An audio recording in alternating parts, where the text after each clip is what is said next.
रायपुर जिले के एक गांव में प्रेम प्रसंग के चलते एक पत्नी ने अपने प्रेमी के साथ मिलकर के पति की हत्या कर दी।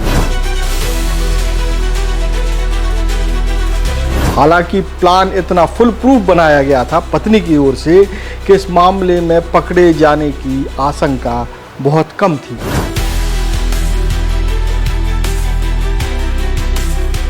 एक बार तो पुलिस भी चकमा खा गई और फॉरेंसिक टीम को ये लगा कि ये सामान्य हादसा है।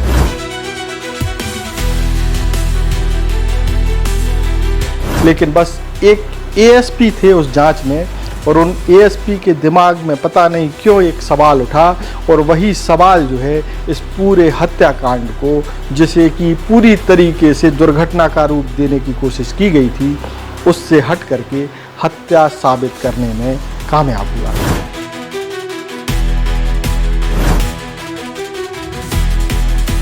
लेकिन जांच में शामिल एएसपी के दिमाग में केवल एक खटका आया और यही खटका जो है इस पूरे प्रकरण को हादसे से हत्या की ओर ले गया।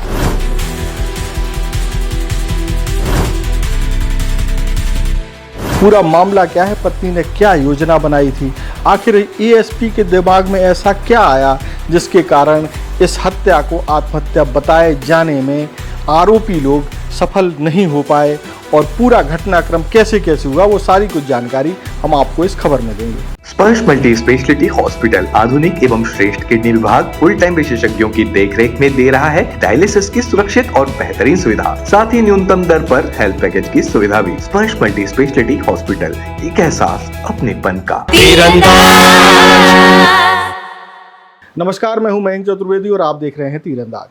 छत्तीसगढ़ की राजधानी रायपुर अब कमिश्नरेट हो चुकी है और कमिश्नरेट होने के बाद तमाम अफसरों की संख्या भी बढ़ गई है। रायपुर जिले में एक गांव आ पड़ता है खरौरा। खरौरा में एक युवक रहता है जिसका नाम है किशोर सारथी और उसकी डेड बॉडी 28 फरवरी यानी कि कल, आज 1 मार्च है, कल उसकी डेड बॉडी वहाँ एक जगह है सागौन बाटका में पाई गई थी। इस हादसे की सूचना पुलिस को किशोर के भाई यानी कि बड़ा जो भाई है उनका भागवत सारथी, उसने पुलिस को दी थी। इसके बाद पुलिस जो है मौके पर पहुंचती है, तमाम अफसर जाते हैं, कई एएसपी लेवल के अधिकारी भी वहां पहुंचते हैं और मौका मुआयना करते हैं, जो कि अमूमन होता है। पुलिस हमेशा किसी भी हादसे के बाद जांच करती है। जांच के दौरान जो दृश्य है वो थोड़ा सा अजीब दिखाई देता है। जो मृतक है यानी कि किशोर सारथी है वो काफ़ी दूर जो है पड़ा हुआ दिखाई देता है, उसकी बाइक अलग जगह पड़ी हुई दिखाई देती है। तो आशंका ये जताई जाती है कि इसको किसी ने मार करके इसको फेंक दिया है। हालांकि परिवार का जो मृतक का भाई है वो भी यही आशंका व्यक्त कर रहा था कि उसके भाई की हत्या करके और डेड बॉडी को घसीट करके वहाँ फेंक दिया गया। मौका मुआयने पर जो डॉग स्क्वाड पहुँचता है और जो फॉरेंसिक की टीम पहुँचती है वो सब देखने के बाद बताती है कि हो सकता है कि किसी वाहन ने इसको ठोकर मारी और इस ठोकर से काफ़ी दूर उछल करके मृतक गिर गया है, यानी कि किशोर सारथी जो है काफ़ी दूर गिर गया। उसकी बाइक कहीं और भी हो सकती है। लेकिन वहाँ एक और एएसपी मौजूद होते हैं जिनका नाम है प्रशांत शुक्ला, डॉक्टर प्रशांत शुक्ला हैं। वो जब बॉडी को देखते हैं तो उनको एक दिमाग में एक सवाल आता है कि बॉडी काफ़ी दूर पड़ी हुई है और उसके जो पैंट और उसका जो अंडर गारमेंट्स है वो पूरी तरीके से लगभग निकल गया है। तो उनको ये लगता है कि ये एक्सीडेंट के दौरान ऐसा क्या संभव है कि किसी के कपड़े उतर जाएं। तो फॉरेंसिक टीम से उनकी चर्चा होती है। फॉरेंसिक टीम बताती है कि संभव है कि ऐसा हो जाए कि अगर मान लीजिए जोर से ठोकर लगती है और कोई बहुत दूर जा कर के गिरता है तो ऐसा संभव है कि उसके कपड़े उतर जाएं, कपड़े फट भी जाएं। ये बात उनके जब दिमाग में आती है तो वो और फॉरेंसिक टीम बोलती है कि ऐसा संभव है, तो फिर इसके बाद जो है वो ये मान लेते हैं कि चलिए ठीक है। लेकिन दिमाग में कहीं ना कहीं ये चलता है कि इसमें कुछ गड़बड़ है। इस दौरान जो है परिवार के लोगों को भी बातचीत के लिए बुलाया जाता है। वो मुखबिरों से भी पता लगाते हैं उसी दौरान।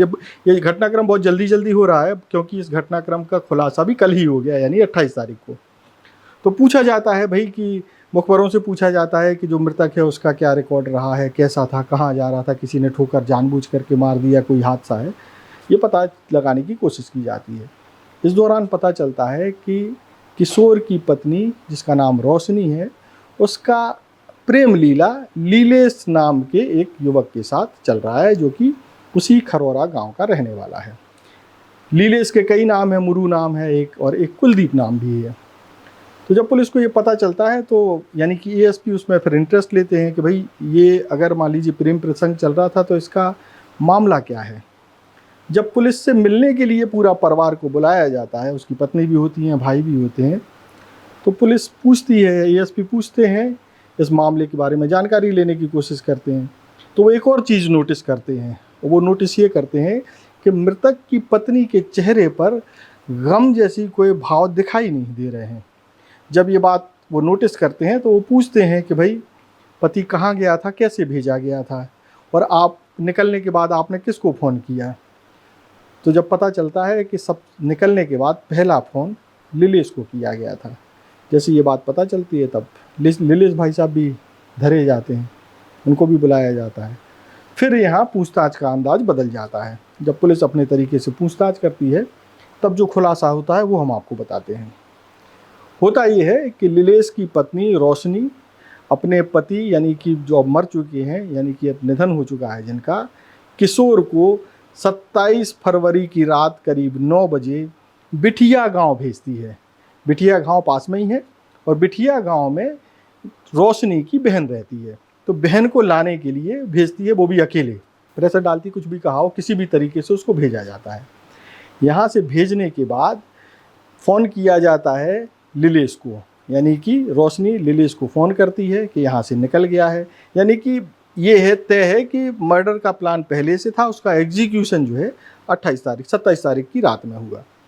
जब जैसे ही किशोर घर से निकलता है, रोशनी अपने प्रेमी को फ़ोन करती है। प्रेमी पहले से ही 2 और साथियों को, जिसमें से एक उसका भाई भी बताया जा रहा है, उनको अपने साथ तैयार रखता है और एक थार जीप के इंतज़ाम के साथ, एक किराए की थार जीप भी पहले से रखी होती है, यानी कि 27 तारीख के दिन ही ले ली जाती है। और जब ये फ़ोन मिलता है रोशनी से, पता चलता है कि किशोर निकल गया है, तो लिलेश जो है अपने दोनों साथियों को थार में बिठा करके उसके पीछे पीछे जाता है। और ये जो सागौन वाटिका है वहाँ उसको ज़ोरदार टक्कर मारी जाती है। इतनी ज़ोरदार टक्कर मारी जाती है कि उसकी मृत्यु हो जाती है। पूरा घटनाक्रम, इस हत्या को एक्सीडेंट दर्शाने की कोशिश की जाती है और ये समझा जाता है कि अब तो कुछ होगा नहीं, लेकिन कुछ और ही मंजूर था भगवान को। और हकीकत जो सामने आनी थी, उस हकीकत को सामने लाने के लिए एएसपी के दिमाग में लगातार सवाल दर सवाल, आशंकाएं, यानी कि आशंकाएं दर आशंकाएं भगवान ने डाली। और वही आशंकाएं जो है जब उनको निराकरण के लिए उनका क्रॉस चेक किया गया तो ये पूरा मामला सामने आ गया। तो कुल मिलाकर के अब आप दृश्य देखिए कि रोशनी जी जो है और उनके प्रेमी की फ़ोटो भी देख लीजिए आपके, ये जो लिलेश है इसका भी चेहरा देख लीजिए कि ये अब आप देख करके इस पर तमाम तरह के कमेंट कर सकते हैं इनके चेहरे के और हुलिया को देख करके, वो अलग बात है।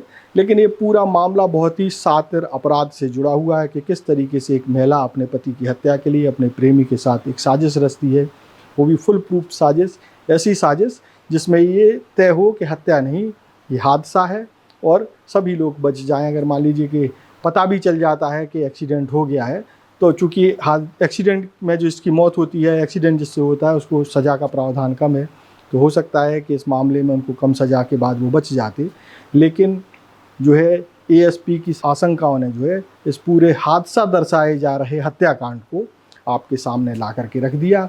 अब सभी लोग, यानी कि मृतक की पत्नी यानी कि रोशनी, लिलेश और उसके दोनों साथी जिसमें उसका एक भाई भी शामिल है, कुल 4 लोग जो है पुलिस की गिरफ्त में हैं। इनके खिलाफ हत्या का मामला, साक्ष्य छुपाने का मामला और अन्य तमाम धाराओं में मामला दर्ज करके जेल यात्रा करा दी गई है। तो ये था पूरा मामला कि किस तरीके से एक पत्नी ने अपने पति की हत्या करा दी। देश और दुनिया की ताज़ा तरीन खबरों से जुड़े रहने के लिए आप तीरंदाज को सब्सक्राइब करना बिल्कुल ना भूलें, बेल आइकन को जरूर प्रेस कर लीजिएगा। और अगर आप हमारे इस वीडियो को हमारे फेसबुक पेज पर देख रहे हैं तो कृपया करके उसे भी फॉलो कर लीजिए। नमस्कार। खुश है तो फिर खुशी मना ले, छोटा बड़ा केक मंगा ले, संगम में मिलता है बढ़िया केक, संगम में मिलता है बढ़िया केक। तीरंदाज।